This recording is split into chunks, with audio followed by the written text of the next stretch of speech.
What's going on, everybody? Welcome back. It's the Tom and Dave Show. It is episode 4 now. Well, 4 if we can. Technically 3, but the last episode was in 2 parts. Okay. So this is like 4th time we are recording, but 3rd actual installment. Yes. All right, good. I'm glad we got that out of the way for the people. We're back. We're talking Western Conference today. It's an interesting one. I think there's fewer teams in the West that you can just cast out and be like, they're not doing anything this year. I think we both agree the top 2 seeds are still the LA teams, right? Not to give too much away at the start. Yeah, definitely. And then 3 through, 8, 9, like that could be a matter of 5 games or less. Last year, 3 through 7 was a matter of 3 games. And I mean, not to get too radical in the Tom and Dave show, but there is a strong middle class in the Western Conference, and you really enjoy seeing it. Got a lot of potential there. I don't know if any of them. I don't think any of them can beat LA or the other LA. I think some of them are probably like Denver, Utah, even. No, not Utah. Denver, like Dallas. Both of them are probably sitting there saying we might be able to take the Clippers down in 7 if things break our way. But I think ultimately that's a lot of teams that are just kind of hoping to back their way into a conference finals somehow. Yeah. I think kind of what we're looking at here is like you said, a super strong middle class of teams, maybe one of the strongest in years, but still I think a predictable ending here. And I do think the only way, I mean, look, this year we know what happened with the Clippers.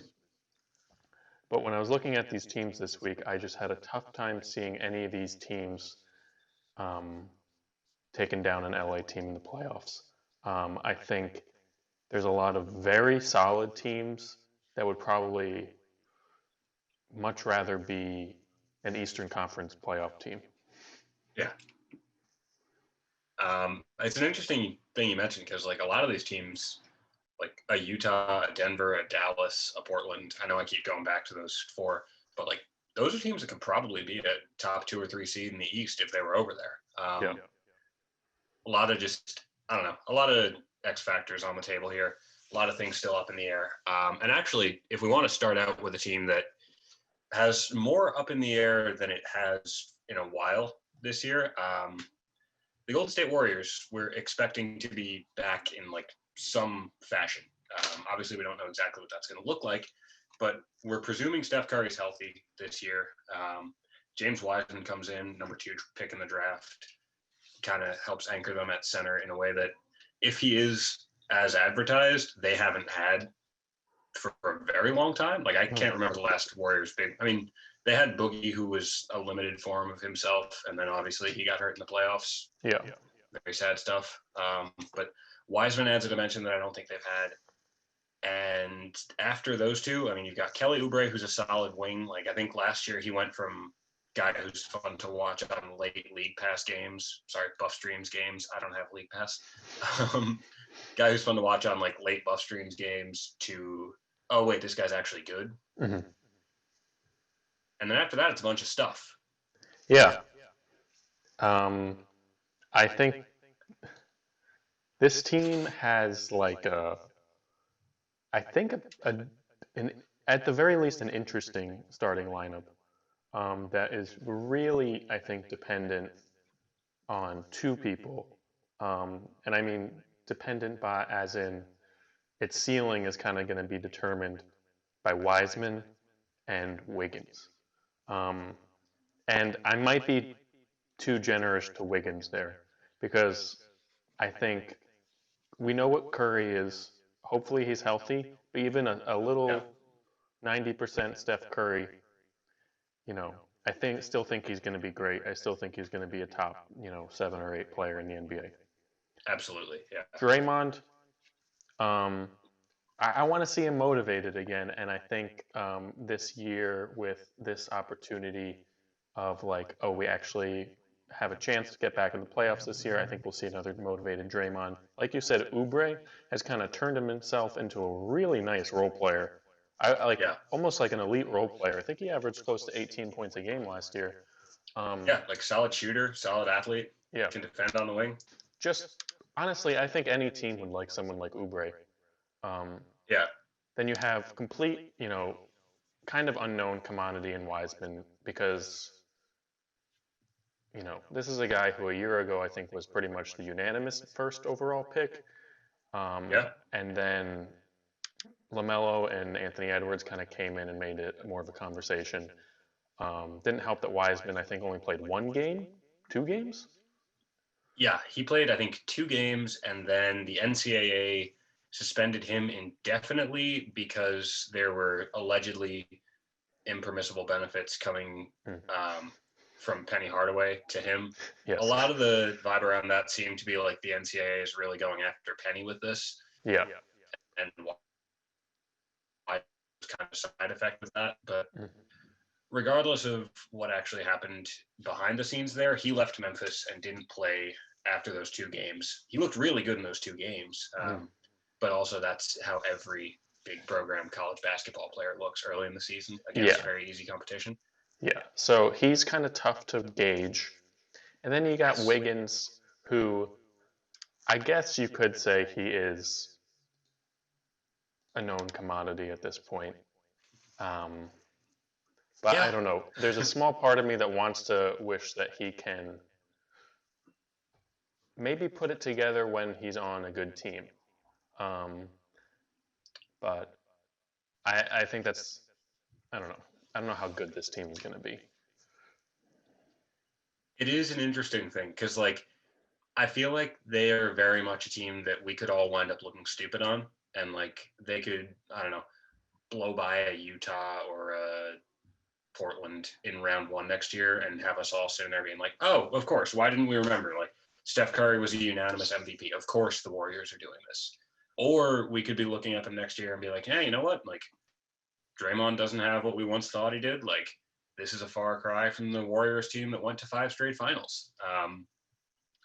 There's a lot of wiggle room, and it's just a lot of like primordial goo that we're trying to figure out what it becomes in their rotation. Like, Yeah. they're going to be relying on playoff minutes from Eric Pascal. They're going to be relying on playoff minutes from Kent Bazemore. Like, guys who are fun role players, but might not actually help you win games as much as you're going to need. Yeah. I mean, at least Bazemore's got the experience. I, but yeah, the rest of this bench for them is rough, and I think a big part. Obviously, losing Clay the other week was huge, very sad.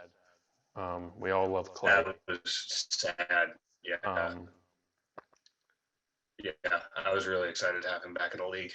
but on top of that, what that hurts obviously is your depth. If you have Clay, insert Clay into the starting lineup they currently have, you're allowed to have Oubre or Wiggins coming off the bench.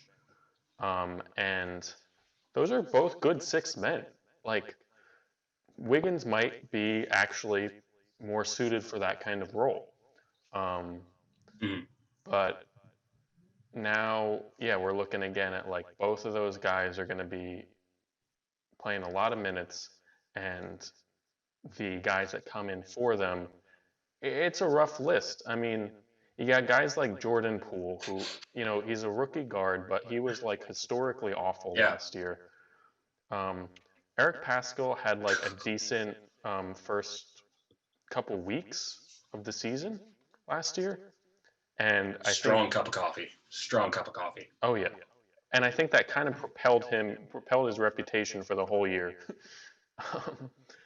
Which I think often happens where a guy has a good first couple games and people are like, oh, okay, this guy's good. Not going to tune in for the rest of the year to see if he stays good.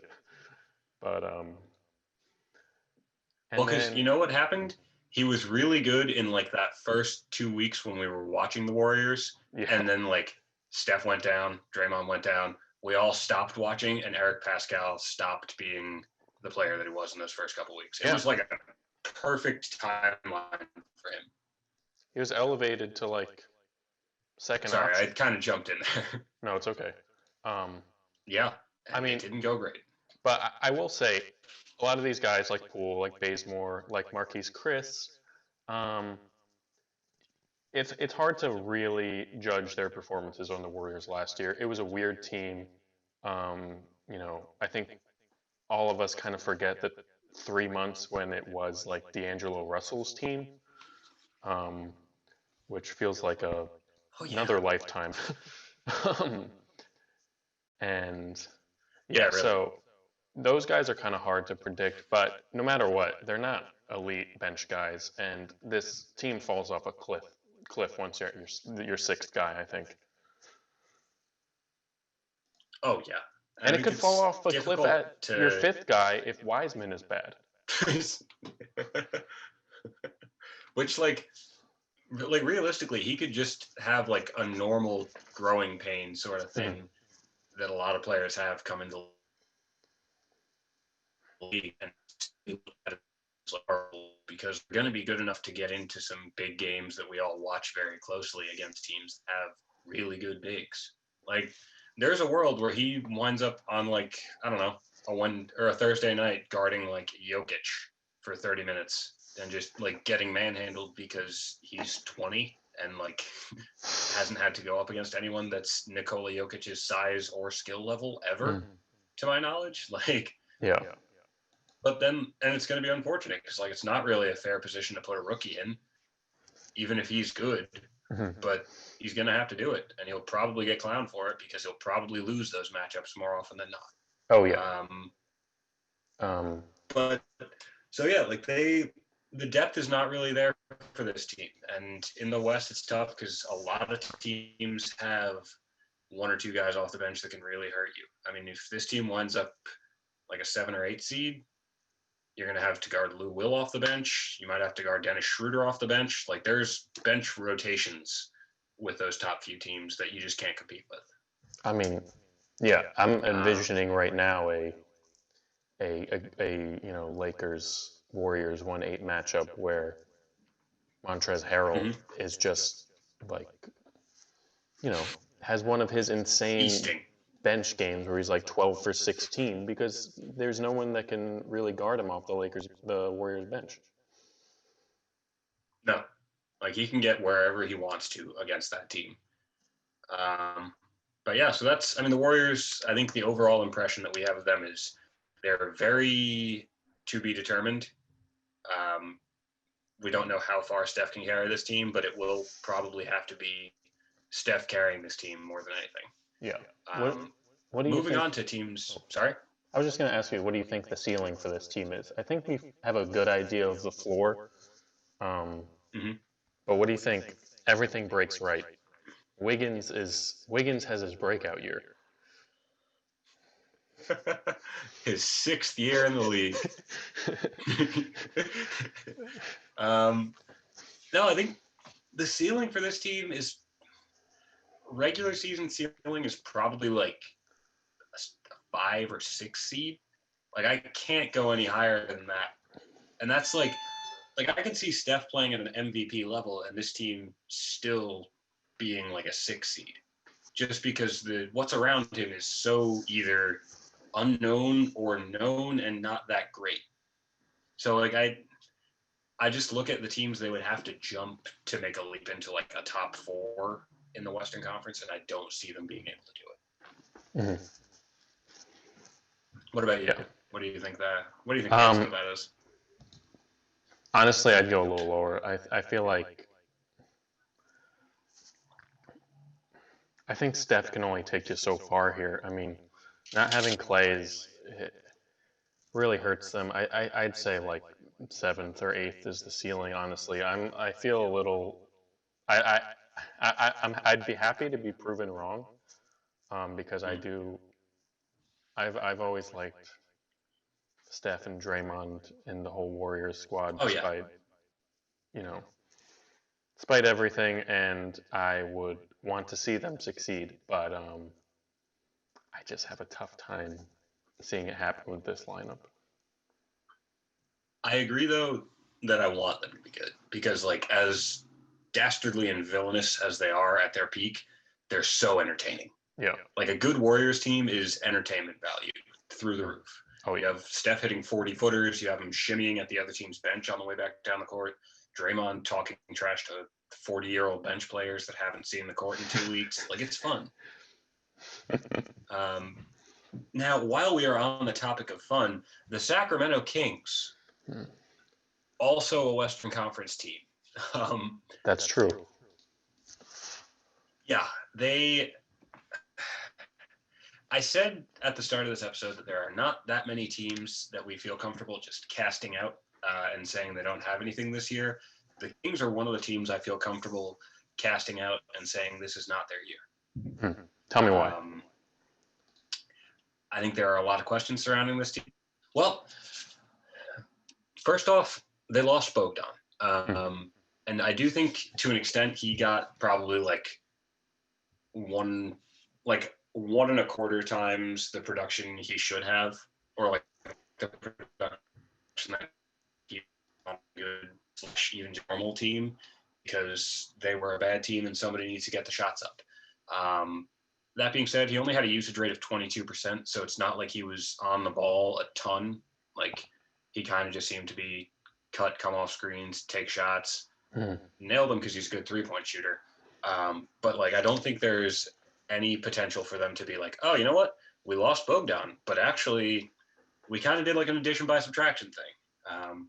And even like, I don't know, even though he's probably not creating for other people, he's not a fantastic defender. I do think he's better than whatever they're going to supplement his minutes with. Like, whether that's, if he's playing like 34 minutes a night, what are you going to do? Like 8 extra minutes to Buddy Hield, like 10 minutes of Corey Joseph at the 2, run some Harrison Barnes out there. Like, I don't think there's a player to pick up his minutes that's better or even as good as he is. I think, speaking of Buddy Hield, I do think he's a question mark because I feel like there has been rumors this offseason of him being unhappy. His name has been thrown around a lot in, I think he was an Al Horford trade subject, or like, I feel like I talked to Sixers fans who wanted him to be traded for Al Horford. It didn't happen. But like, Hield is kind of a question mark, and also unfortunate because like when they traded DeMarcus Cousins 2 or 3 years ago at this point, Hield was supposed to be the centerpiece of that. He was the one that Vivek Ranadive, I think is their owner's name. Yeah, he was the one that Vivek wanted to build around and like was really, really infatuated with as a player, and he hasn't turned into what they were hoping for. And now he might want out. So that's not great. Yeah. And then on top of that, Marvin Bagley, you still don't really know what you have in him because he was hurt a lot last year. He had foot and knee injuries that kept him out of the bubble entirely and kept him out of a lot of games before the league shut down. You don't love being in that spot with a guy that you took, I think, second overall? Second. I think he was second overall pick behind Ayton. Like, you don't love being in that spot with a guy 2 years in where you're just like, look, we have no idea. We have no idea what he needs to improve on. Got no idea what he's doing well. Like, we need to evaluate him in his second year. And also assess whether he can come back from injuries, which foot and knee on a big man at like 21 is concerning. They do have De'Aaron Fox. De'Aaron Fox, I think, is a good player. He had a weird drop-off in his three-point shooting last year. Like, he was a 37% shooter the year before. Last year, that dropped to 29, but his true shooting percentage actually went up. He's taken less mid-range shots, or took less last year than he did the year before. He's getting to the line a little bit more. Good assist numbers. Like, he's clearly a player. It's just a matter of what exactly he turns into. Yeah. Like, I think he can be a good starting point guard in the league, but I don't think he's got like all-star potential. I feel like he has like maybe 2-time all-star potential. You know, like obviously the West is tough guard-wise. I mean, that's going to be the biggest hurdle for him is how difficult it is to get in as a guard in the West. Oh yeah. But like, I don't know. Like I hate to joke about someone, but you know, like guys like Jeff Teague have been all-stars. Like, I think there's room for a couple De'Aaron all-star appearances. They did just give him the all-star money. Just got that max That's true. rookie Yeah. extension. So, yeah, this lineup is a little odd. They seem to just have accumulated so many big men over the last couple of years. A lot of them. And it The only, elites are still on this team. yeah, and it only got worse this year where they added Hassan Whiteside. Now, Yeah. I did not like Hassan Whiteside when he was with the Heat. I'm not a fan of his style of play. But I gotta say, I was a little surprised that he was available just out there for the minimum. It feels like the reputation of him as like an empty calories guy is just like commonly known throughout the league at this point in front offices and everything. Because he was like 14 and 12 last year with like 2.5 blocks a game or something. Like a guy Yeah. like that to go to just get the minimum, um, I think shows what his reputation is. Um, I and think. Yeah. I I think think he's also gonna, had some character yeah, like questions early in his career, right? Yeah. yeah. And I think he still does. And You I think he's think starting for them though? I'd probably rather start Rashawn Holmes, but I think there's a good chance Whiteside Yeah. starts for them. Um, and there's just so many. There's a lot of questions here.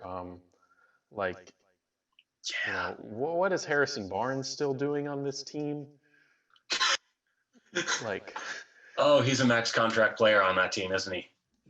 I want to say not max, but like Is he still 25. on? Is he still on that deal that like I think Dallas gave him after 2016? Yeah, he got that Oh. being on the Warriors money. The Patrick McCaw deal on Captain America Super Serum. um, Yeah, no, Harrison Barnes is questionable. yeah, I mean, Like they're he's probably like the third best guy on this team, honestly. But like, I just, yeah, I agree with you. This is a team I think can easily we can throw out of that bubble playoff bubble conversation, like not bubble play-in conversation. I just don't see where it's coming from. I mean, people were really high on Halliburton. Um, Maybe a little questionable that they drafted a point guard with their lottery pick when you just locked up a point guard for $190 million. Um, but maybe you want him as a sixth Hey, listen, man. man. Everybody knows if you have good players at one position, you add more good players at the same position. If you can just shore that up so all of your point guard minutes are good, everything else falls into place. I mean, I mean, that's just logical team building as far as I'm concerned. I'm looking at their roster here and like their depth chart, and obviously some of these are camp invite guys who are probably going to be cut like in a week right after preseason. So Yeah. you can't really take it a little bit with a grain of salt. But like power Yeah. forwards and centers, they have 8 of, and then they Are they have just the Knicks without a large market? yeah, and then they got only three forwards. You still got Jabari Parker. Um, like I can't even really cobble together, I think, a great lineup here. I guess Bjelica's okay, and I think on the our like planning doc you wrote a lineup of Fox, Heald, Barnes, Bjelica, and Rashawn Holmes, which honestly you could do a lot worse, I think. Yeah. Like could do worse, certainly could do better, but that's a starting lineup made up of real NBA players, which Yeah. some teams cannot say, and we will get to those teams. Um, it's a shame. I have a very silky segue that I wanted to pull out, where we would say some teams don't have a lot of NBA players. Let's talk about the Thunder. But before we do that, what is the ceiling for this team, Dave? What's the best season this team can have? I think the like I feel bad saying it, but I really feel like it's like 11th. You know, um, I don't see how they jump over some of these teams ahead of them without major injury. A Anyone. major, like, it would really Yeah. have to be a major injury. It would, like, God forbid, like, I don't know, God forbid, like, Devin Booker, tears his ACL. And I'm knocking on wood because if that happens and I said that Even now, then, yeah, I mean, that team, the Suns are probably still even better. if that happens though, like Chris Paul and DeAndre Ayton are running pick and rolls at you every possession down the floor, I feel like they would be better than whatever this is Yeah, that the no, Kings that's a have. good point. It's probably more like if DeMar DeRozan tears his ACL, Yeah, because then, I that mean, would be unfortunate. that would be I do like unfortunate. watching DeMar DeRozan. Like it. Yeah, but like it would have to be an injury to a team like the Spurs, someone in that position. But yeah, no, I think this team is really bad. I think the ceiling is probably like 11th, just because I don't see who they're jumping over as currently constructed. The floor is probably number one lottery spot. Like Buddy Hield being off your team by the trade deadline, De'Aaron Fox kind of stagnating. Like there's a scare, and to be clear, not rooting for that. Like I want players to be good, but if we're talking about what's the worst way this could go, that's probably it. Yeah. Probably just last place in the Western Conference is in play. Speaking of last place in the Western Conference being in play, though, I finally got my Oklahoma City Thunder segue. You want to jump to the Oklahoma City Thunder for a sec? Yeah, let's do it. Okay, so you had a challenge for me for the Thunder, right? Yes, I did. I wanted to challenge you. Trying to remember what it was exactly. Was it playoff rotation guys or just starters? My understanding was that it was how many players on this Thunder team could actually make a playoff rotation for, like, how many could just be in a playoff rotation. Yes. Yes. And I looked at the roster. I tried to come up with it, and I came up with 7. I mean, that's pretty it was good. Shea, obviously. Yeah, like the tough thing, like it's 7 guys that could make a playoff rotation. The rest of the roster is probably like 5 to 8 fringe NBA players, and the 7 guys that can make a playoff rotation are not like your number one guy in crunch time. It's like, yeah, Lou Dort was a nice 7th man last year, 6th man last year. Yeah. Like George Hill gave the Bucks some stuff off the bench. Trevor Ariza would have been a good piece for the Blazers in a normal year. Like it's guys like that where it's like, yeah, he can come in and play 12 minutes for us against the Jazz.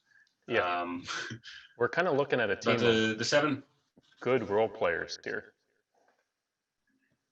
and then Shea, who's like aspirationally a star. Yeah. And Al Horford, who like was at one point 1/5 of a player of the month and a max contract guy. But yeah, like I think it's kind of, there's a joke about how Tom Brady moved to Tampa, Florida 20 years too early or 20 years too late. Cause like you either move there when you're 60 and you're retiring, or you move there when you're 20 and you're in college or just out and you're just being a young person. I kind of feel like the Thunder are a team of NBA players who moved to Tampa either right on time at 20 or right on time at 40. Because it's like you got Trevor Ariza probably nearing his final contracts. Al Horford probably doesn't have a ton of time left in the league. George Hill has been around for quite some time now. And then you also have like Shea's on the up and up. Hamidou Diallo is still in his first couple years in the league. Darius Bazley still kind of figuring out what he's going to be. Like it's a lot of developmental pieces, and then it's a lot of veterans, and that's kind of it. And then their draft pick, Pokashevsky. I'm not sure if I'm pronouncing that right. I believe it is Pokashevsky. Yes. I don't know a ton about his game. They did trade for him. or traded for the rights to him, I don't think there's going to be a ton of pressure on him. Like, you're in an environment where it's like, okay, we'll roll the ball out there, see what you've got. Yeah. And like, which not the worst, not the worst environment for a rookie to be thrown into. Yeah, but and also he's just kind of like the epitome of one of those project NBA draft picks. You know, he doesn't have an NBA body. He doesn't look particularly NBA ready, but you know, with that kind of size and weird skill set, you know, I saw some people saying that he's like a 7-foot guard. Wow. Which like, I mean, he gets like the unicorn comparisons. People want to say like there's, you know, a, you know, diamond in the rough European player a la Giannis situation here. Those are the people that are really high on him. But you know, a lot of these project players just kind of end up flaming out of the league in like 2 years. I mean, yeah, we all remember Jan Vesely. Yeah, Jan Vesely, and yeah, I hate to just compare him to other European players, but Dragon Bender. I mean, yeah, I'm not sure what team he's on right now. Is he on the Bucks? Dragon Bender, I think he might be a Warrior. Let's not do a deep dive on Dragon Bender. I think Pokashevsky is like an outside developmental prospect. Like, if this works, it'll probably take a while. But these are the kind of swings you can afford to take when you're OKC and you're like, all right, we've traded into every draft for the next 5 years already. Yeah. And now we're just going to see, like, we're just going to throw some seeds at the ground, see what grows. Yeah. Just to try to build off of that, I think they're still planning to do that because I see this lineup and I'm like, George Hill, Trevor Ariza, and Al Horford, and Andre Roberson, they don't want to play for this rebuilding Thunder team. And what interest do the Thunder have in playing them over their young guys? So like, yeah, I think I would bet on Presti throughout this regular season. You know, calling up some of these contenders and being like, you want George Hill? You want Trevor Ariza? Like, you want our good role players? Give us a first round pick back for it. Give us a first round pick when Sam Presti is 80. I don't know. So I think this team, I wouldn't be surprised if this team changes a lot over the next 6 months. I wouldn't be shocked. I mean, they've already shown they're willing to change a ton. Like, 5 of their top 7 guys from their rotation are gone. 5 of their top 7 guys from their rotation last year are gone. Like CP3, Schroeder, Adams, Gallo, Terrence Ferguson, who I was kind of surprised that they moved just because, like, I don't know. It's not like you're really trying to clear a ton of room for 2 guards in this rotation. You might as well see what you have with them. But they got a pick for him, so I get it. Actually, he was part of the Al Horford trade, wasn't he? He was. Yeah. So I guess makes sense. But yeah, no, they're a team that's very comfortable tearing this thing down to the studs and just kind of seeing what grows in the aftermath. I have a question. I think the best this can go for them. Yeah, what's up? Do you think, now this might be a stupid question, but is there any chance, I mean, this leans into the There are no stupid thing. Questions. You're right. Is there any chance this team is actually like a little frisky?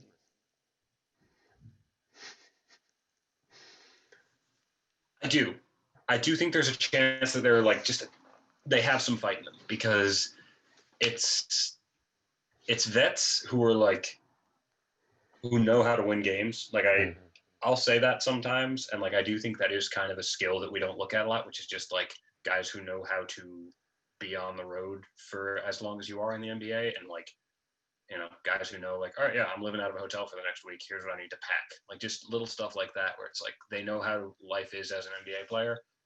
And then it's guys who are like playing for spots in the NBA.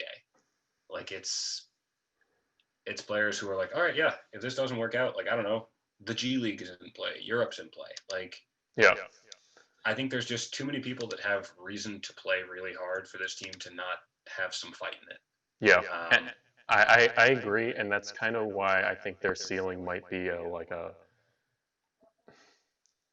9 or 10 spot. That's if everything goes right, and they that might be a little much. Maybe I'm a little high on them, but I'm just kind of looking at the lineups they can throw out here, and I just think a now there's not a lot of offense here, but a mm, shy George Hill, Lou Dort, Mike right. Muscala, Al Horford lineup, or maybe Blazely Al Horford lineup. Hmm. Like, It's not. it's It's got not. some fight to it. Yeah. Um, I think like all five of those guys play hard. Like, Yeah. and I know that's kind of an intangible thing to focus on, but I don't know. And like a lot of two-way players there too. Like Yeah. it's not guys that are going to get picked apart on defense. It's not guys that you can just leave alone in the corner. Like they have pieces here, and like some of the teams below them, as we just talked about, have nothing or Yeah. close to nothing. So like I kind of agree with you that they could be frisky. I think 10 seed is probably their ceiling. Yeah. And that's again if everything goes right. Like if Basley and Hamadou both look like improved versions of themselves. It's going to be interesting to see. And I think the floor is probably not the bottom team in the West, but like very close to it. Mhm. I do wonder if Al Horford is still on. Like, I would say Al Horford could be a buyout candidate, but then like you look at his contract and the amount that they would probably have to pay him to buy him out or waive and stretch him is insane. Yeah. So I think they just kind of eat that contract and stay above the floor for a couple years. Yeah. But yeah, I think the floor is pretty low for this team. And that's sort of why that your thought process right there is kind of what leads me into thinking that maybe this rebuilding strategy for the Thunder is not going to be process like. It's not going to be let's be as awful as possible and get accumulate as many lottery picks as possible. Maybe it is more just like let's be competent so we're still an attractive destination while also accumulating in like inhuman amount of draft picks. I am going to stop you right there because I don't think Oklahoma City will ever be an attractive destination. But like, That's true. I do agree. But I do agree with you in the sense that like we need to have something we can sell people on. Like, obviously, we're not going to sell them on Oklahoma City as like a shining, bustling metropolis. But you got to walk into contract negotiations with Shai Gilgeous-Alexander in like 2 years and have something, some sort of a plan to be like, here's what we're trying to build around you. I think we talked about this on our first episode about how they kind of traded into that 2010s Celtics spot of anytime someone becomes available, you can look at the list of the picks that the Thunder have and say, oh, they can make a really good offer. Like they have, if they want to throw everything at it, they can. So I almost wonder if that's potentially something they're looking at doing. Or if they're just going to say, hey, let's make all these picks, see what develops into something, and then go from there. Yeah. But I do, as a final note on the Thunder, I think you are correct that this probably won't be as processy as we are thinking it's going to be. Yeah. Um, I just don't know why you now, as far as accumulate. Sorry, I was just gonna. My last point was just gonna be no, like, go for it. Yeah. I don't know why you accumulate all those vets unless you want to be somewhat competent. You know. It's an interesting question. As a fan of a team that inexplicably assembled a core of veterans only a year ago or two,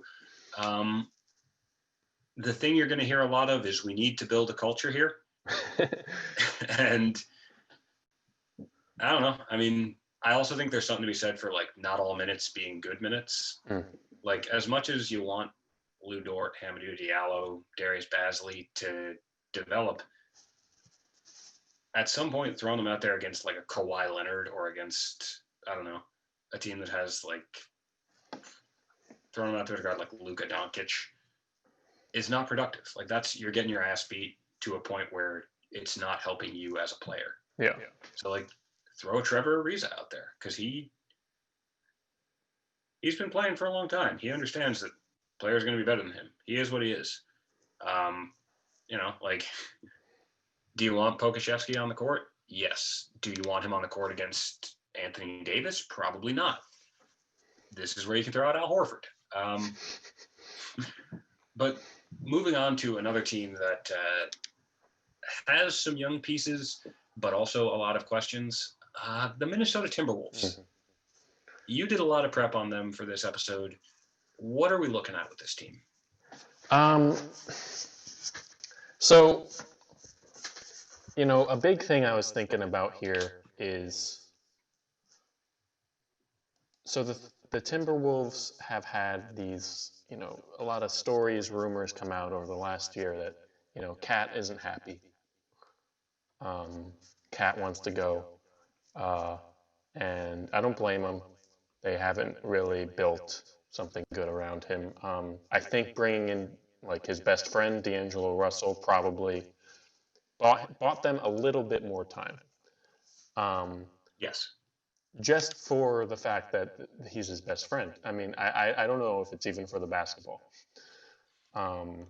Yeah. So what we're looking at here is like a team that has, in theory, made some good moves and drafted correctly. They've gotten the number one pick in the last, what, 4 drafts? I forget what Towns' first year was, but they got Towns. They have Edwards now. They got D'Angelo Russell, who was the number 2 pick. They're sort of assembling this young core. So let's take a look at the young core. Towns is just, I mean, it's really hard to understate or overstate. I'm not sure which one I'm meaning to use here. Towns is amazing. I mean, Yes. like there are a few. I'd have to really break it down and think about it, but there are a few offensive players, if you're just looking pure offense, that I'd want over Towns. Last year, yeah, you go. He's incredible. Like Yeah. you'll be watching Towns games and he'll hit like a crossover step back 3 at what 6'11", like 245. Yeah. Like he's for his size, he has insane offensive ability that like very few players have. Very, And yeah. it's a shame that they haven't been able to build around him. That's all I wanted to chime in with. Just that he Um, can do things that no one at his size should be able to do. Exactly, and he can do it more efficiently than almost anyone his size. The fact that this guy, last year he averaged 26 points, 11 boards, 4.5 assists on 51, 41, and 80. That is just like, I mean, that 41, Nuts. that 41 and 80 would be elite for a guard. The fact that it's a big guy who is putting Yeah. up that 3-point percentage and that free throw percentage is just really absurd. Last year, a fun little fact is he actually took 3 more threes a game. He went from like 4.5 to 7.5 between 2 years ago and last year, and his 3-point percentage actually went up after adding 3 more additional threes a game, which you don't see a lot. And based on a lot of the advanced numbers I was able to look at and some eye test stuff, he's not a bad defender anymore. I don't think. I think a lot of it is a sort of a IQ Is it thing. an effort thing? Yeah, or yeah, Oh, an okay. effort IQ thing. I think he just sometimes finds himself in the wrong spot. I think he's a bit better Yeah. in the paint, which always is interesting because I was actually just recently watching the Towns draft on YouTube, and when he's drafted, they say like this guy is going to be like, Hakeem Olajuwon level rim protector. And we know that's not been the case. That has not materialized. No. So moving on from Towns, I love Towns. What, like, I do love Towns. and Towns had, a pretty horrible last few months. His family, like multiple family members, Yes. died of COVID. Like, he's just I think, a really good like person and a very unique basketball player. From Yeah. there, we got D'Angelo Going through a Russell. hell of a lot right now. Yeah. We got D'Angelo Russell. I have a tough time judging his year last year. Um, he had a Okay. weird year with the Warriors after Steph went down and then Draymond went down, and it was his team. And then once he got to the Timberwolves, he only played 12 games for them. So we really didn't get much of a sample size. But I think he's a really solid playmaker and a good shooter. Um, just wish he would get to the line a lot more as a guy who isn't in a lot of pick and rolls and everything. I think it was only like 4 or 5 free throws attempts per game this year. I really don't think that's good, or acceptable for a point guard like him who is driving a lot. Um, he Yeah. stops and takes a lot Yeah. of mid range or passes it out, kind of avoids that type of contact. Um, then you have Edwards, who's kind of we don't know. But I mean, Edwards Yeah. He's an X factor. he's not a good shooter in college. Didn't even have a good regular field goal percentage in college. I think he shot 40%, like 29% from three. Um, Uh, he was really number one pick, I think, because of his body and his intangibles, like okay. his speed and his quickness. His ceiling on defense is really high, um, and I could see him being best case scenario for him. I feel like is like an Oladipo type. That's where I'd put him as. All right. Um, I like that comp. but after these three guys, I mean, this is a team where you bring Rubio back. Um, Yeah. Rubio, I really like. Good, good playmaker, good defender, good veteran Same. presence. But he's really the only veteran presence on Very. this team. Um, and so, Also true.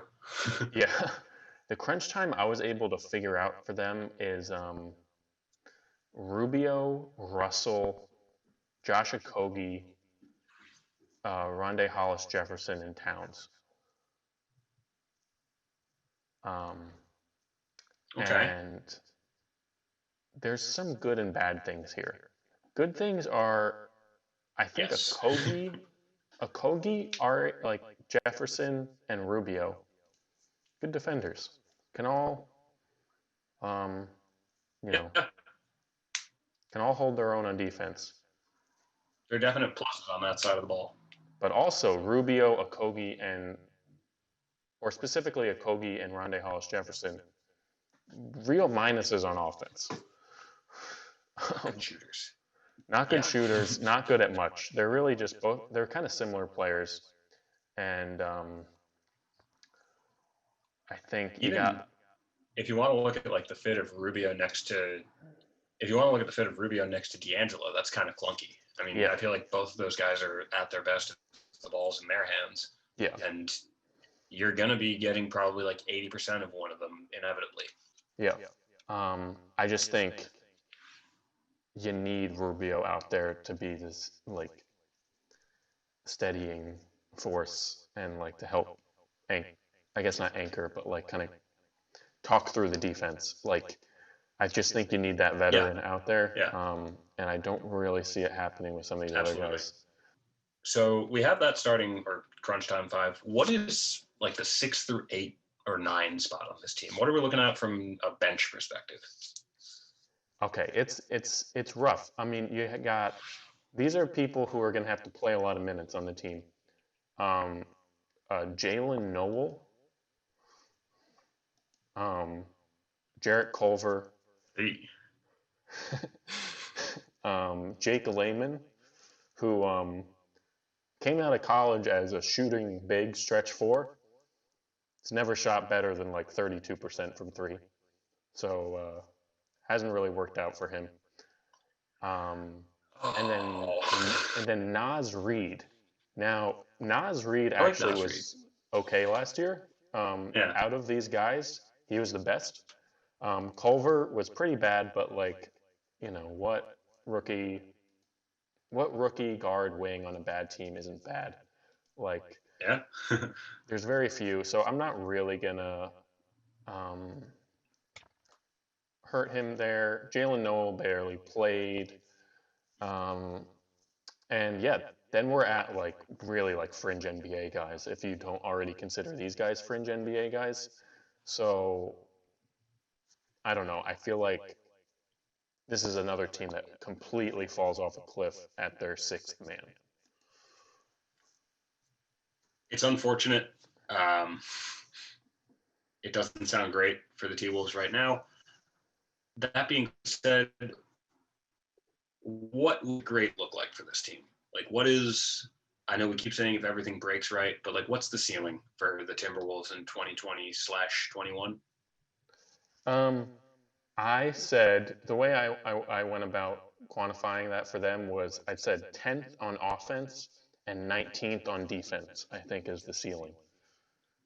And I Okay. think I say that because I think there is a world where you get these 72 games of Towns and Russell together and it just works really well. And that is becomes an elite pick and roll, pick and pop type duo in a similar vein to Jamal Murray, Nikola Jokic. Now, that again, this is ceiling, and I'm saying they'd be like 80% of that, 70% of that. Okay. Yeah. Yeah. So I think that's what happens if they're good. Those two are amazing Right. together.